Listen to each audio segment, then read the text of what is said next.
Well, welcome to the podcast. Welcome to the podcast. Welcome to my house again. Thank you. I love this house. It feels like my house now. It is your house now. It is my house. I've peed in several corners. Really? No, I've only used one of your bathrooms. There are a couple more. It's true. Do you have 3? 3 here. There's an apartment downstairs. There's 4? 1 in that apartment. I feel like I can have my own bathroom in here soon. One day you'll move in. One day I'll move in, and that'll be nice. So what are we going to talk about this time? I have no idea. Okay, I have some thoughts. I was recognized on the way here. By whom? By whom? I was recognized by a woman in a coffee shop, and it was a bit of a weird one. Yeah. Because I went in there and I got a coffee, and no one ever recognized me. We talked about this once, and you said you'd been recognized like at a restaurant one time. No, I get recognized quite a bit. All right, fuck Not anymore, but like in the heyday of when I was on TV often. Yeah. Then yes, I would be recognized. Do you are you recognized for you, or like just like do people get just like Indian people confused? I think they don't say anything, but I get a lot of like tracking looks, and I think they think I'm other famous Indian people. Perfect. Because I'm like young and I have a beard and I'm fairly like good looking. Did I tell you? Okay, this is a bit of a tangent, but my favorite. I just said I was young, by the way. You look great. It's so funny. I cannot give up that that qualifier for who I am. Yeah, it's not true. I'm not. But you look. I'm gonna weigh my words carefully. Yeah, please do. You look pretty good.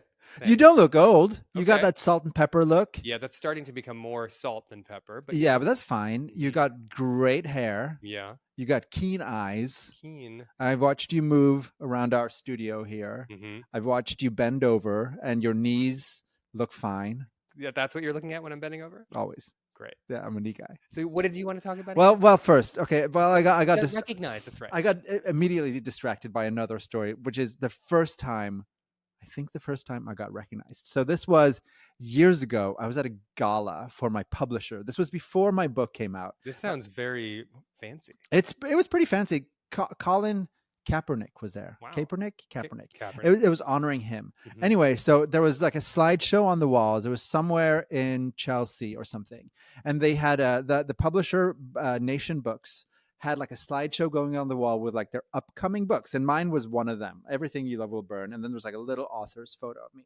Anyway, so I'm talking to this guy, and he keeps talking about how much of a fan he is of my work. Wow. And I'm like, whoa, I've barely written anything in America. Never been on TV or anything. Maybe he reads Norwegian magazines, but I'm like, I'll take it. I'm just like, that's great. That's really good. And then as he leaves, he goes like, anyway, I just wanted to tell you, I really appreciate your work, and you have my vote in the fall, Senator Booker. You're fucking kidding me. He thought I was New Jersey Senator Cory Booker. For those who don't know, Cory Booker, he's a black man. He's black. Yeah, I mean, his skin is not dark. It's a light-skinned black person, but indeed, and he doesn't have hair. He doesn't have hair. But that is outrageous. Yeah. Was the lighting very low? It was dark-ish, but not to that extent. I mean, come on.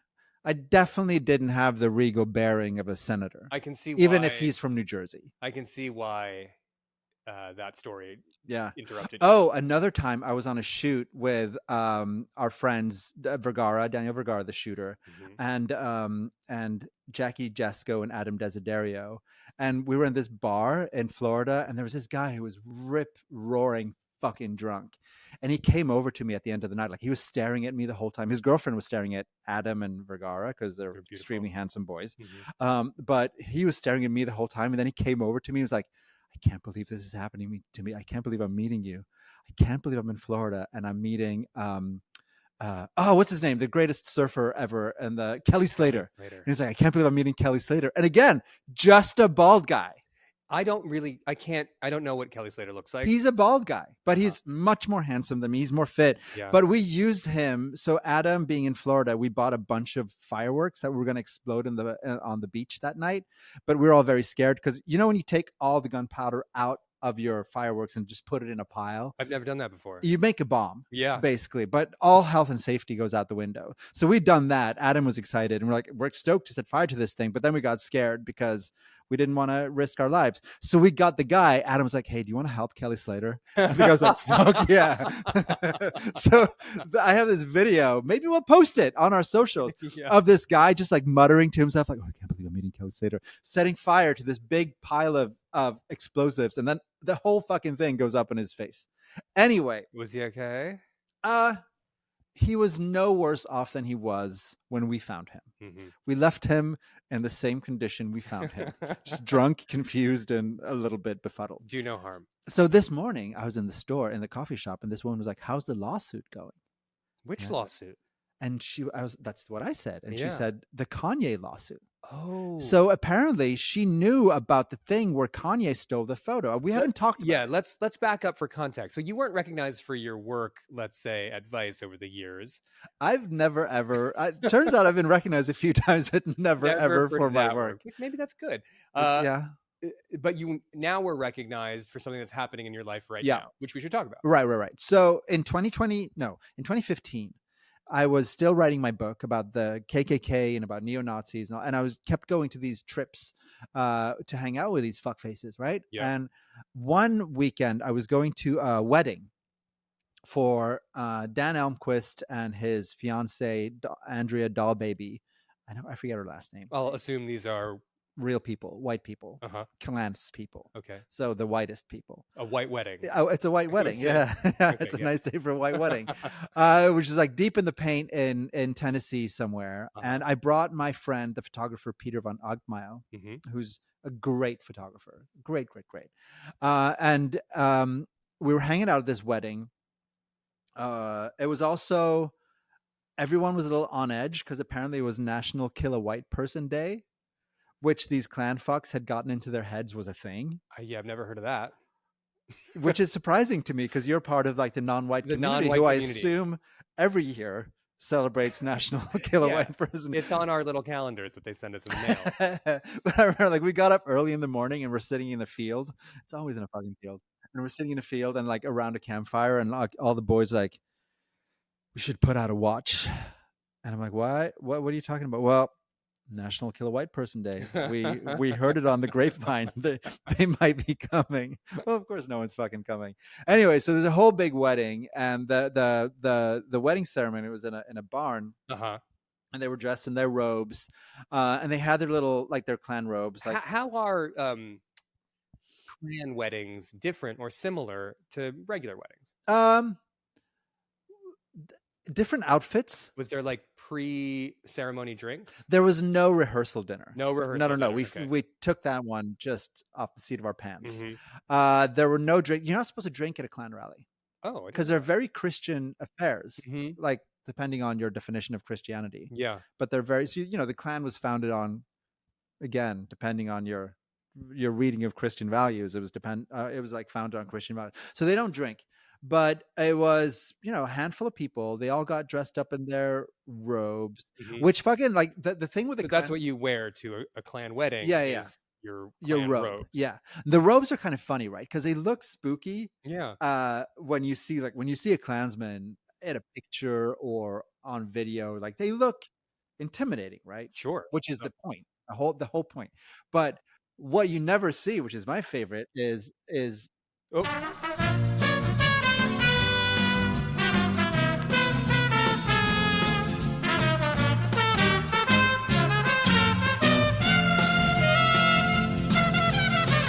camera's working now. Yeah, for everyone listening and watching at home, this is a very DIY setup. We have 2 laptops and an iPhone. Those are our 3 cameras. Of course, we have the expert guidance of Alex Rosen. And this one is balancing precariously off the edge of Krishna's table, but it's okay because Krishna put down a cushion. It's defying physics, and we don't know how it works. And I don't know how any of this works, frankly speaking, but we have some great guidance from some real professionals who have the hard skills to make actual content. Are they professionals, though, if they're doing this with us? Well, I think it's a real strike against them. What ended up happening was our wide shot wasn't recording. And so now it's recording. So you may have noticed while the story was happening before, that the cameras were just cutting between us with no wide to give you a sense of We think it was cutting between us. We don't know yet. Yeah. And actually what you Well, no, not necessarily true. Anyway, let's jump right back in because what you're talking about right now is you're at the wedding of a clan member Yes. because you're writing a book about the clan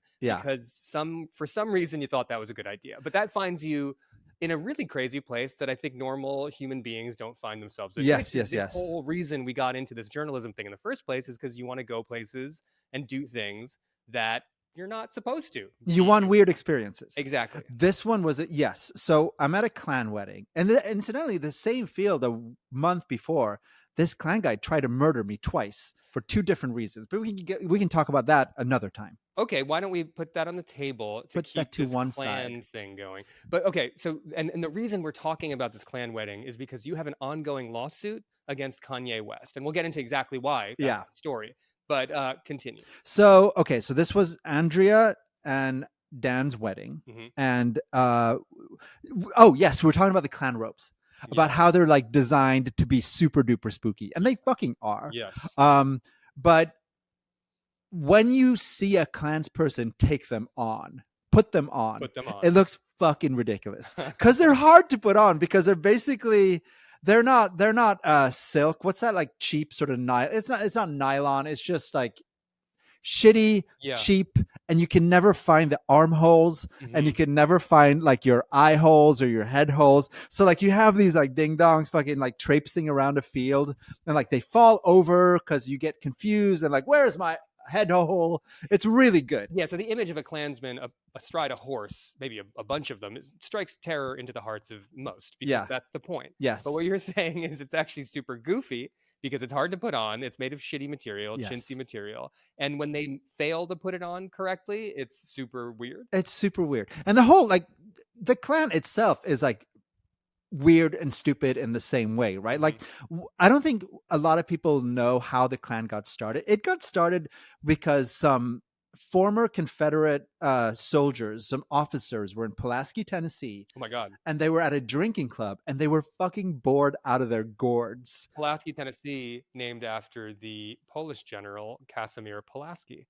Oh, well, there you go. They came over to help with the American Revolutionary War. The Poles did after the French did. Anyway, continue.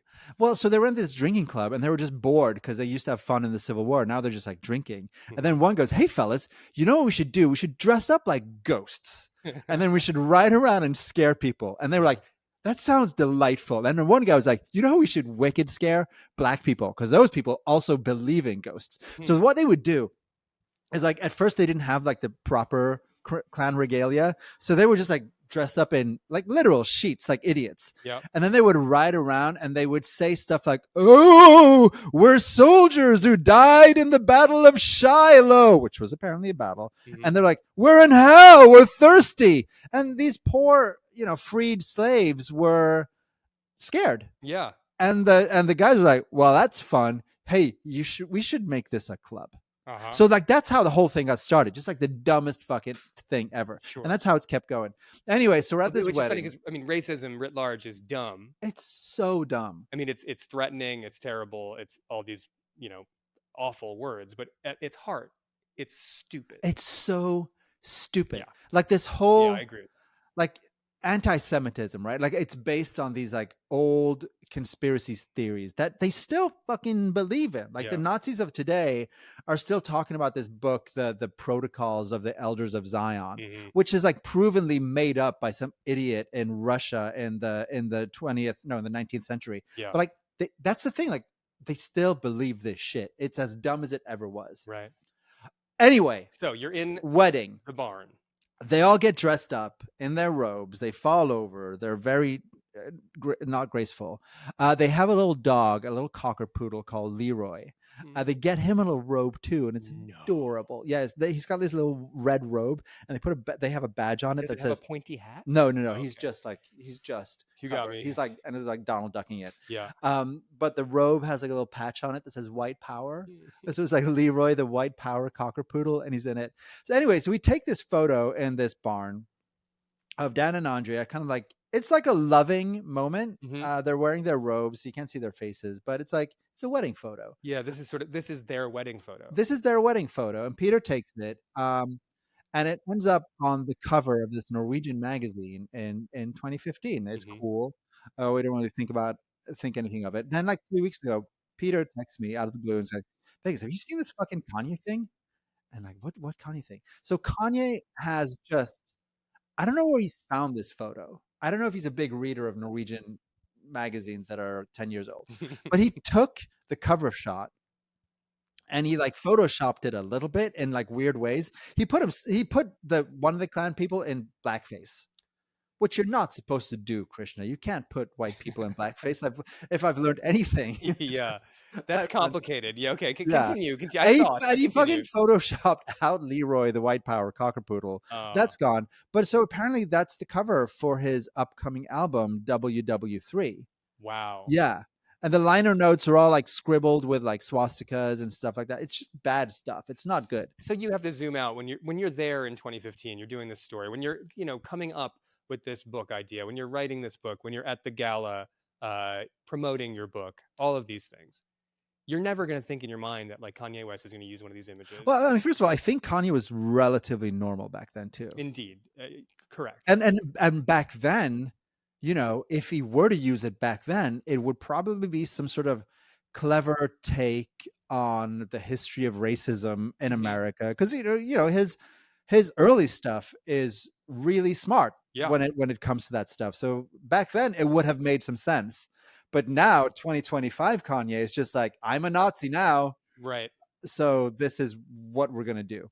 Okay, so what happens after the photographer calls you and says, "Hey, have you seen this Kanye stuff?" My immediate reaction was, well, I'm rich now.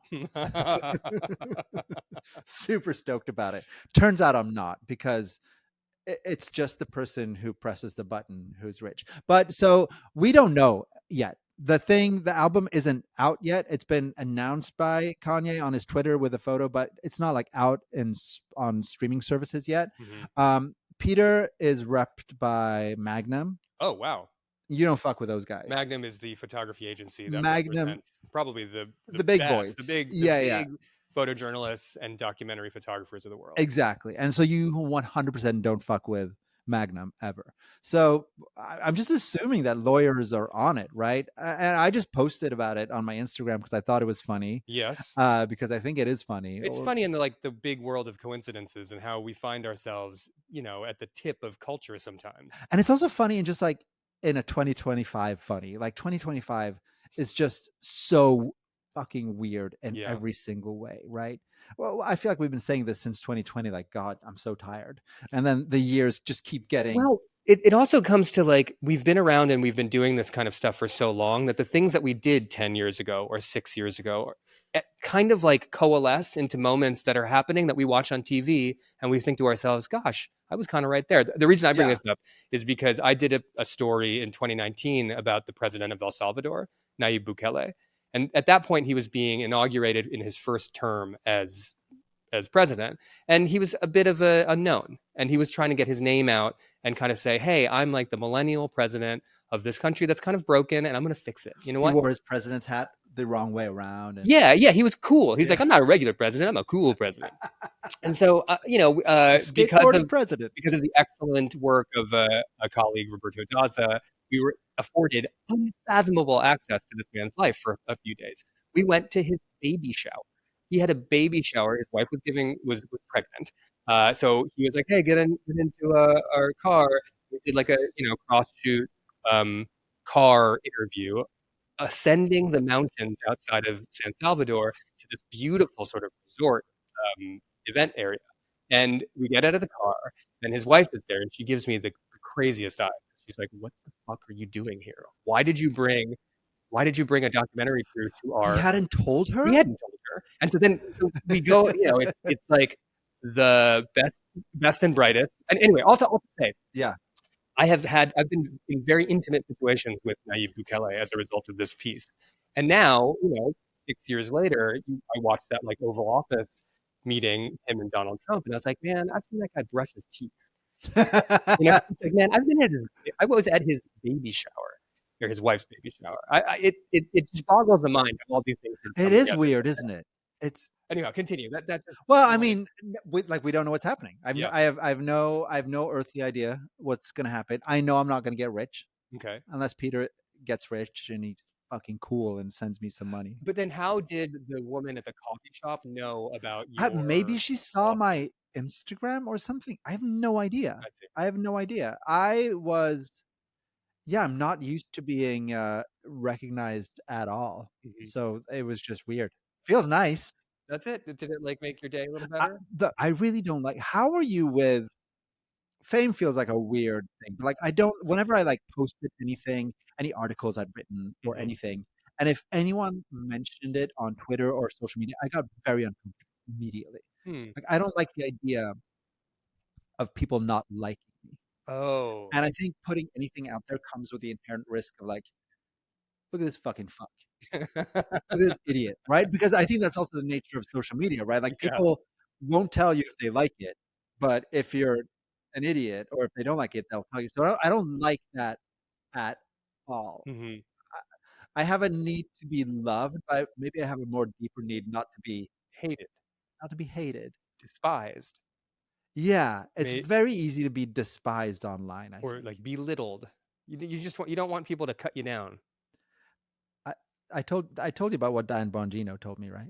No. Dan Bongino, who's that? Who's the deputy FBI director? Oh, that's right, under Kash Patel. Yeah, yeah, What yeah. did he tell you? When did you meet him? Let's talk Well, about I that. never met him, but this was again years ago. Like again, like things come to like this weird experience I had with a person. He's now the deputy director of the FBI. Yeah. So I was. Do you remember back in the day when Trump went and said that Ilhan Omar and AOC should go back to their own countries? Yeah. Um, so the media was like, "Whew, what does this mean? What is he trying to say? Could it be racist?" Yeah. I think So we all knew what he was trying to say. yeah, exactly. Well, but I got called into, I think it was MSNBC or NBC or something like that, to be like on a panel Yeah, because I was an expert on racism. So you it's like, are. uh, and the burning question was like, is this racist? Mhm. And it was a very hot day. I remember it was in summer, and I was in Yeah. my suit, and I was like a little chubby, quite bald, just like sweaty and uncomfortable. I didn't like it. I don't like wearing suits, and I certainly don't like being rushed to a studio where I'm still sweating when I go on I air. cannot wait to pull up this footage and watch it. I hope you can still I'm find sure it. we can find it. So the host, some beautiful network, probably like fucking David Muir or something like Mhm, that. He was like, "So how do we parse this? Is this a racist statement?" And I was just like, "Oh my god, I mhm. cannot." And I was just like, "Of course it is. Of course it is. Of course it is." Yeah. God, I can't believe we're still talking about this. And cut to commercial, kind of, right? Like, okay, fine, I did my job. So Yeah. I leave there, and I have no presence on social media, but like the Hill picks it up. Mhm. Vegas 10 old. Yes, yes, the president is racist. Like the Daily Wire picks it up.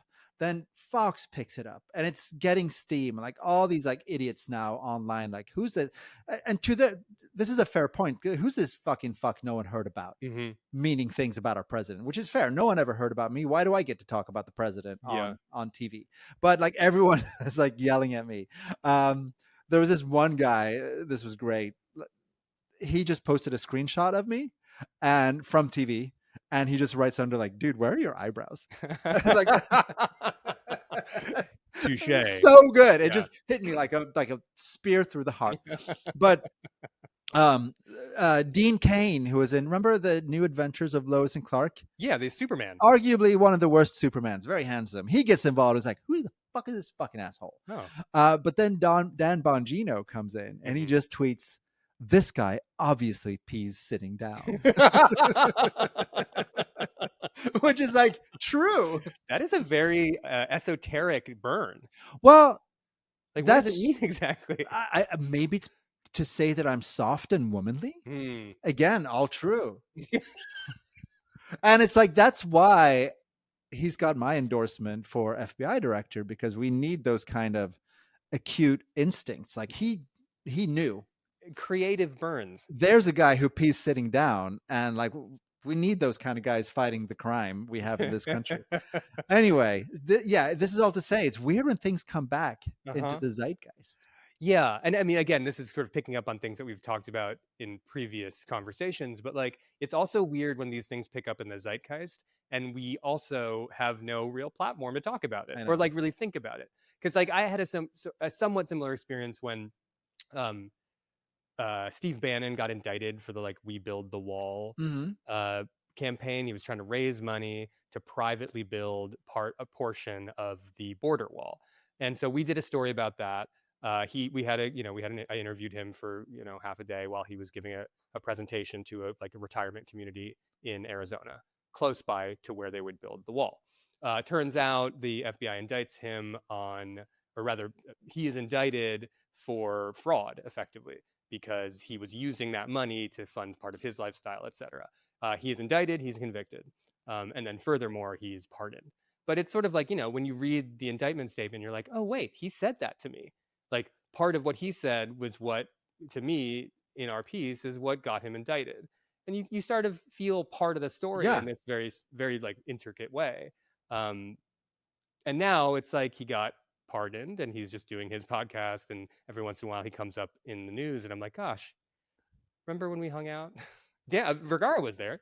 What kind of stuff did he tell you that was in the lawsuit? He just, what was in the indictment was very simple, which was like, he was like, we are kind of a nonprofit. Kind of does so much heavy lifting. It's just like, we're kind of a podcast. Yeah, it's like, we're kind of journalists. Yeah, kind of. Sure. I think that's how my mom now describes me to friends. I guess he's kind of a, sure. Have we talked about this yet? What? The simplicity of having what your parents say about you is like how that makes you feel like you're either doing a good job or a bad job. Yeah, I don't know if we've talked about it, but I very deeply relate to it. I feel like it was easier for my mom, God bless her, a year ago when I had a one-word title. Yeah. And now it's like, what is... And I'm sure her friends are asking. And I'm going to Norway next week. Maybe I'll just have to sit her down and be like, I wanted to talk let's workshop this one. I wanted to talk to you about that. What is it like to go back to Norway? It's a little fraught. I mean, because I'm going to Bergen, which is where I'm from, which is cool. But my brother doesn't live there anymore, who moved to Oslo, and my parents moved after him to the eastern part of the country. So now when I'm there, I'm in just like a hotel, which is weird in my hometown. And then I get the Hotel Ennui. Have you had that? Is that a hotel chain? Hello, welcome to Hotel Ennui. We're a slightly gloomy place. No, but when you go to a hotel and you're just sad. Yeah. You feel alone. Yeah. Do you get that? This is the sort of flip side to the other feeling of hotel that we've talked about, which is you've done a great day in the field shooting, you're tired, you've had dinner with the crew, and then you're back in your hotel room. There's porn to be watched. And you can just be you're just alone. This amazing feeling. So this is the flip side, which is like, which I kind of find, I would call it conference hotel. You're at a conference speaking or covering, basically alone. Yeah. If you go to a conference alone, because you're speaking at the conference or otherwise participating in it, and then you're back at your hotel room. That's a lonely feeling. That's a lonely feeling. I find that mornings are lonelier for whatever reason. I don't know, because I usually just drink in my hotel rooms, which is super healthy. Yeah, you can't do that in the morning. Yeah, like when you're at some sort of shitty little town and there's nothing to eat, so you order Domino's, and then you sit in your room in a Red Roof Inn, and you're just kind of like in your underwear. And you're eating your Domino's and you have your greasy fingers and like for whatever reason you're touching yourself, and then you just like feel like a shiny boy on like the dirty hotel comforter. It's a good feeling. The reason I ask what's it like to go back to Norway, and I think maybe people don't know this, but you're Norwegian. I am Norwegian. Because your English is quite good. Thank you. Congrats on that. Thank you. Likewise. Appreciate it. Yeah, thank you. So your Norwegianness, I wonder how much that informs your Americanness. I think so I lived in America when I was 5 for a year or two, 5 or 6 in South Carolina. South Carolina. Yeah, Columbia, South Carolina, which was a buck wild place in the 80s. I mean, it still is. But, in the 80s when South Carolina was still allowed to be South Carolina with all the fucking madness that comes with that. And also, the 80s was pre-internet. Yep. So being Norwegian, I mean, especially I was 5, so I didn't know much coming into it at all. But also my parents, I don't think knew much about the heritage of the South, all the nonsense. So to us, it was just like fucking great America. Yeah. And especially as a kid, because in Norway in the 80s, like up until the 90s in Norway, you had one channel. Yeah. There was one TV channel. It was owned and operated by the state. The cartoons that we watched were on between 6 p.m. and 6:30 p.m. every day. So you only had half an hour to watch. We had half an hour. Most of them were purchased from the Eastern Bloc. Like, and like maybe they were dubbed. Oftentimes not. Like I remember very vividly, there was a cartoon about a mole, or some sort of mole who was blind because they are. And it was probably some sort of communist metaphor. He would like dig down deep and meet other animals, and then he was like, and like all of a sudden they like leap into dancing or crying or something. There was probably some sort of like revolutionary message, but that was like the stuff I came in with. Right. That was my shit. And then you show up in America, Saturday morning cartoons, G.I. Joe, Transformers, He-Man, like whoa. I get a box of Nilla wafers in my lap. I'm just watching this. Like, it's bonkers. So this is all to say that even after I left, even as I grew up in Norway and like I became very much aware of what America isn't anymore and what it is, like I still have that like 5-year-old fondness for this country. It's getting a little threadbare these days, but like I still have this like fondness for America. That's the fondness of a 5-year-old kid who just discovers Optimus Prime. Yeah. You know, it's pretty cool. But going back to Norway is weird, especially having had like some minor level of success in America, which is all to say that I've written a book. So like you get profiled by your local paper. Yeah, that must have been a proud moment for you. It was a proud moment for me. Like, it's probably a proud moment for my mom. All I'm like, I hope my ex-girlfriend reads this. Yeah. Or their parents. Oh. So they'll call them up and be like, look what you did when you broke up with him. Look who you broke up with. What's the matter with you? That's the scene I'm picturing taking place. Probably not. Yeah, probably not going to happen. But it's weird to go back home. It's very weird to go back home. There's like a level of guilt to my parents for leaving that's pretty real. Yeah. I mean, I also asked this question because my parents left home. They left India. Of course they did. Come to the United States. Which is a significant, I mean, I left home in 2010, right? Yeah. They left home in the 1970s and 80s. You couldn't just call India, I'm presuming? I think you could, but it was very difficult. It cost money. It cost a lot of money. Yeah. So a lot of letters. But I'll just say that, like, you know, there is part of what makes us is like a base state of optimism, or a base state of like, hey, things are cool, kind of, right? Even when they suck, there's a lot of good out there to think about.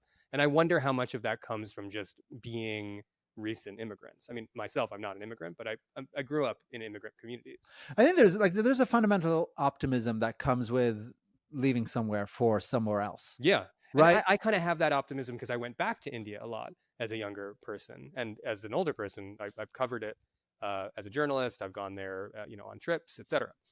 All to say that as much as I love going to India, I like coming back. Yeah. A lot.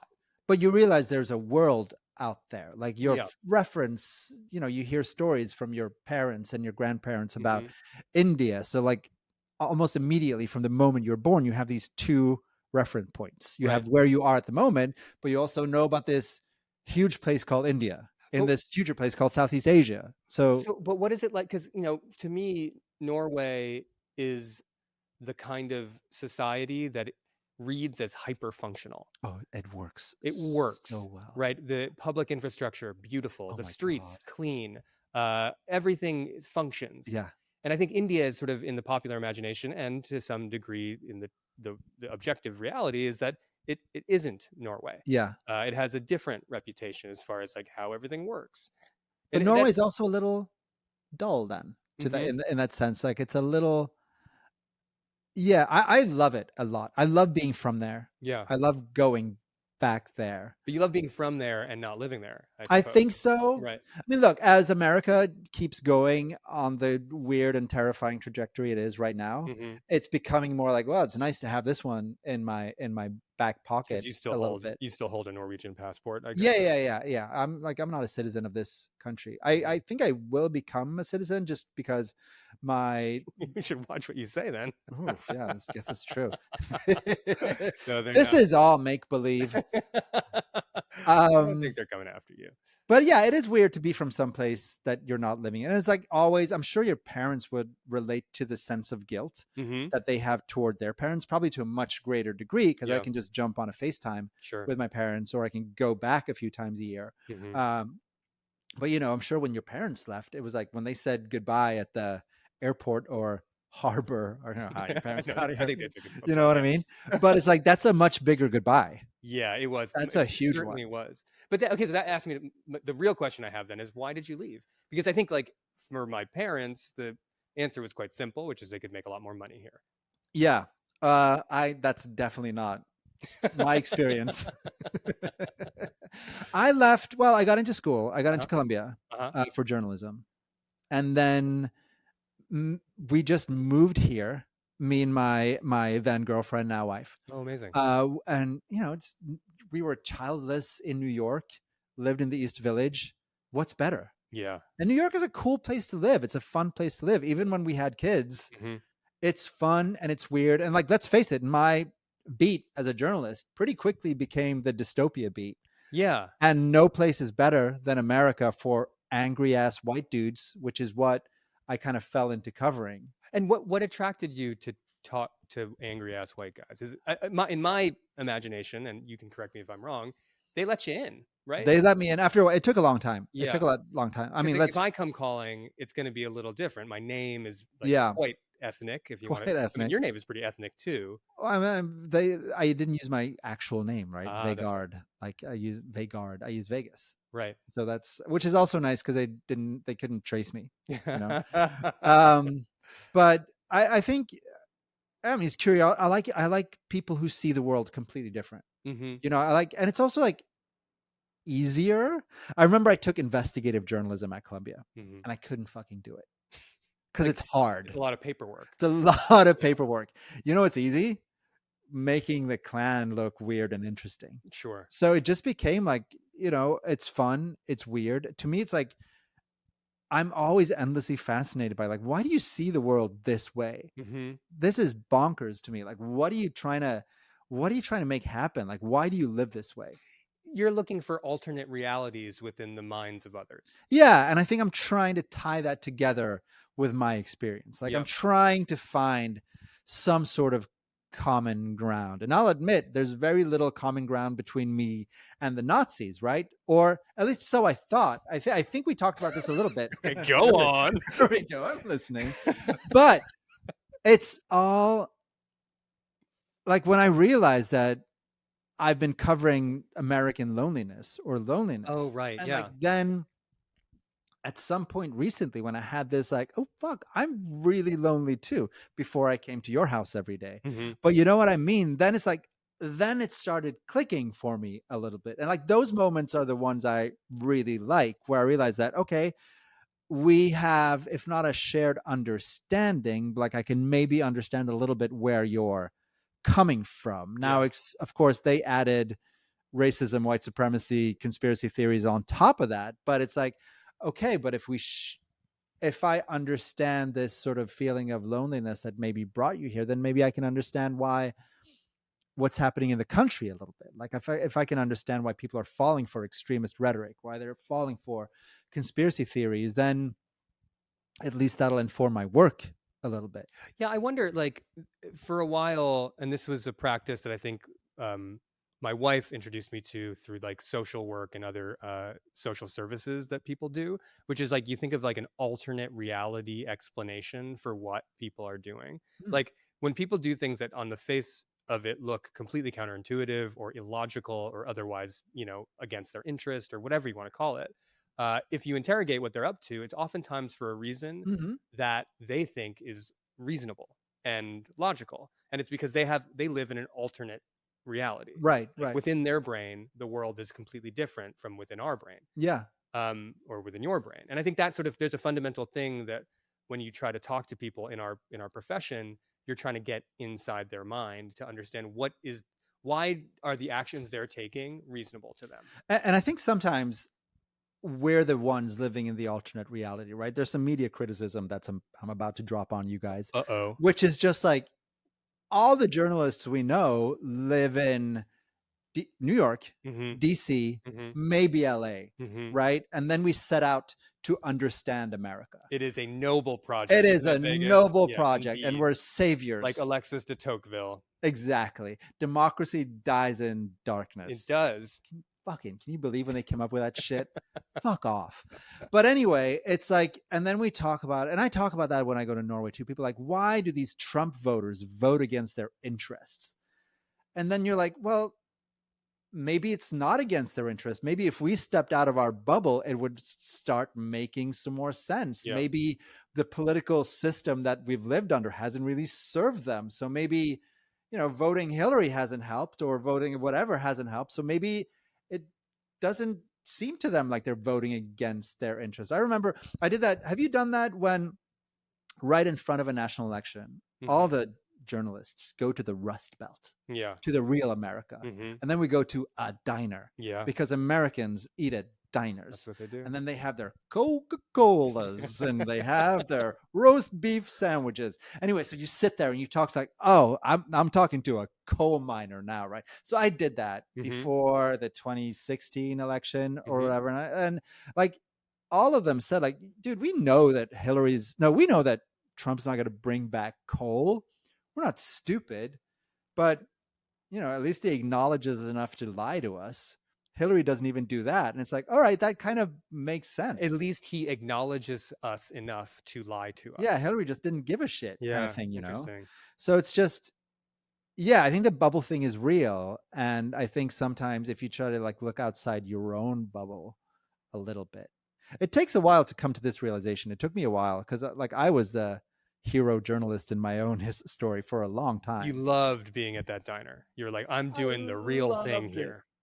I was once at a Moose Lounge in Elks Lodge in Boone County, West Virginia or something, which is where LBJ started his war on poverty, like decimated place.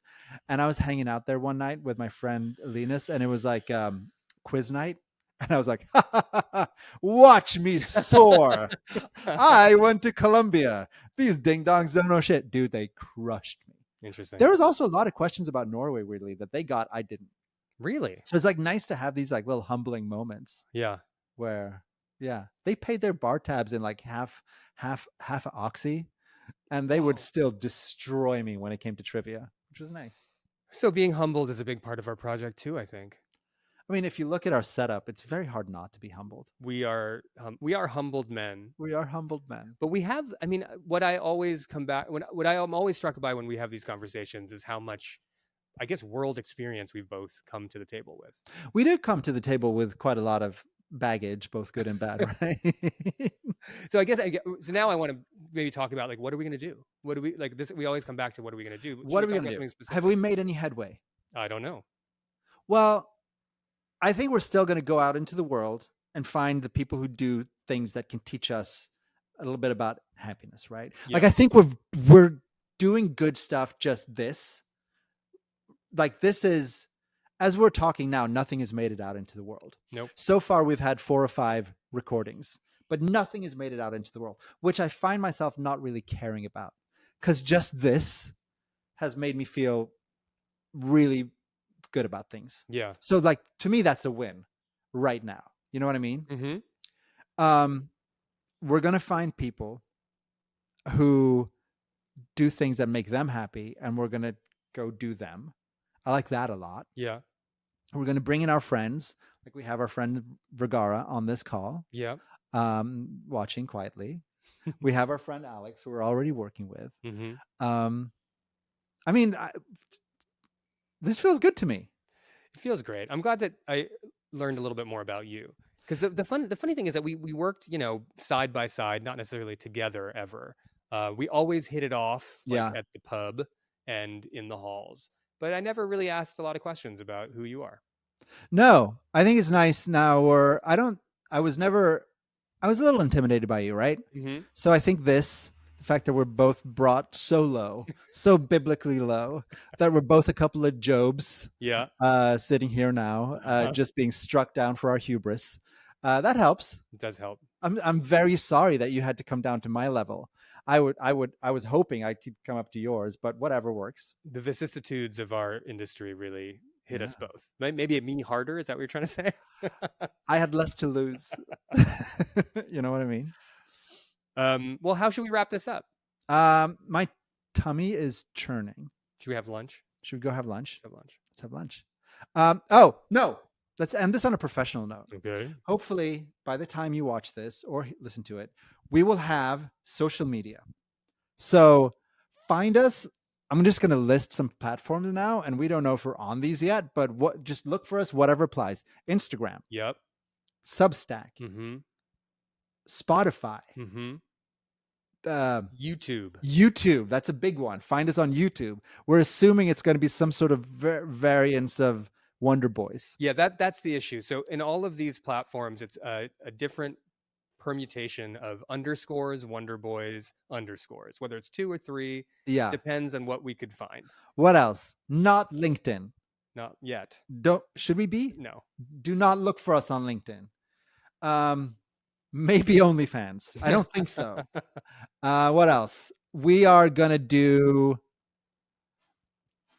link to things that we found interesting. So you'll find that probably, like, if you find, this is bad, I've never done this before. If you find this episode on Spotify or on YouTube, we'll have links in the description. Oh, listen to this.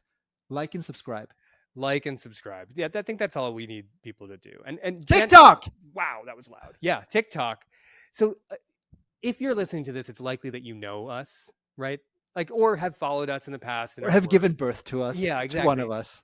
So it's also it's about the like and the subscribe, but it's also like, hey, check out what these guys are doing, because in a sense, it's the doing of it that is the project. Yeah, we don't know what we're going to do with this. We don't know where we're going to go, where it will bring us. We have some ideas and some designs, but really, it's the putting up of the sail and seeing how the wind carries us. This is so far on Substack free of charge. Yep. But there's a thing on Substack where you can pledge, which is just being cool. It's letting us know that if we at any point decide to start charging for anything, then you will pay a little bit. Yeah. Like, nothing is getting taken out of your account. It's just a way for us to be like, oh, cool.